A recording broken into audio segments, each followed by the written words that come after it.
Okay, so today I will be talking about midwifery, and I want to inform you guys about the history, education, and the daily life of a midwife.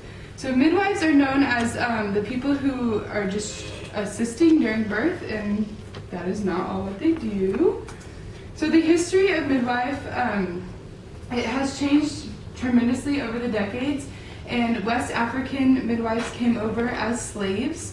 And they're known as granny midwives because they would just take in the poor women as their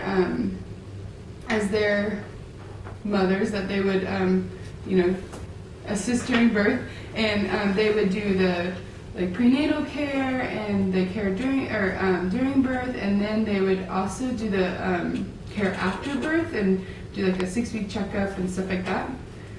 And so medicine didn't come into effect until the late 1800s, and when it did, it was extremely competitive because they have gone all this time without it. And in 1914, twilight sleep was introduced, and it is a combination of morphine and scalofine, and it makes to where the women don't remember anything. They don't remember the labor, they don't remember the birth part, they don't remember anything. They wake up, the baby's there, they're perfectly fine, the baby's perfectly fine. And upper class women jumped at the opportunity to get this medicine because of the point of them not remembering anything. And so there was a doctor, and his name was Dr. Joseph D. Lee, and he prescribed birth as a pathological process, and he wanted to save women from the evils of natural birth. He didn't believe in natural birth. He believed in using sedatives and using so many drugs to get the women not to remember birth. He just wanted to demolish natural birth altogether. And him and also a variety of the same type of OBGYNs wanted to reduce midwives altogether and take their patients as clinical trials and training purposes for doctors who are in medical school. And so the different history aspects also turn into the different education processes as well. And so there are a few different options to become a midwife. You can become a midwife as a nurse midwife or a direct entry midwife, and then depending on which way you take, you can either take it the fast way or the slow way. And so the first one I'm going to be talking about is the nurse midwife. So nurse midwifery it didn't come into effect until 1925, and they were doing home births until 1950. And whenever they stopped doing home births, the OBGYNs created midwifery sections in their offices because of the post-baby war boom.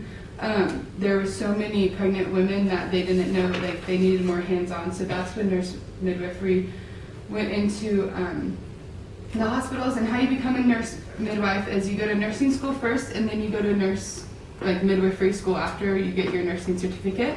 And nurse midwives were very influential. They were the ones that they wanted the fathers in the room, and they wanted the babies, after the babies were born, they wanted the babies in the room instead of in the nursery. And then direct entry midwives came around the 60s and 70s, and they are the ones that you automatically go to a midwifery school, and they're there for 3 years, and then they get their certificate. And they are more of an in-home, religious, and they focus on more of inner peace, and they're the Hinduism and Buddhism and those kind of things that those are what the direct entry midwives are. And there's also non-religious direct entry midwives that don't want to go to nursing school to become a midwife. And so, and then the training aspects of a midwife differ from person to person. It honestly depends on the personality, because personally I would want to do the one-on-one training because I learn more, and that's just how my brain works, and that's how I want to go. But there are those in-home bodies that just want to stay at home and do online training. And of course you have to go in and do group training, but there are certificates that you can just do most of your training online. And then there's group training, which that's a picture of midwives training. And then different education processes also depend on the daily life. And so you must learn what the daily life of a midwife is. in school before you actually become one. And so the two roles of a midwife is a provider and a friend. And so the first one I'm going to talk about is the provider. So the provider, they provide during preconception, before they're even pregnant, pregnancy, labor, birth, and postpartum, and then beyond postpartum.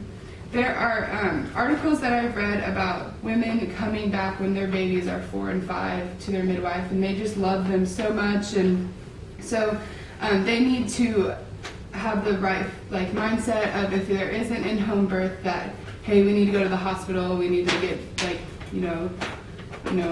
you need a C-section or all this kind of stuff, and so they have to have the right mindset and the knowledge of knowing that, and so and then the next part is they need to be a friend. And as what I mean by a friend is they just need to be a loving, a best friend for that wife, and just be there if she's in pain, or she's worried and she's on her second trimester and she's worried if she can't eat this or she can't paint the nursery. What that midwife needs to do is she needs to rub her back and tell her everything's going to be okay, and give helpful advice, and just have a trusting relationship with the midwives. And so my conclusion today is that midwifery has drastically changed over the decades, and the education has too, and it's drastically changed for the better. And then the midwife daily life is very different depending on who you are and what you would like to do. And so there's my midwifery speech.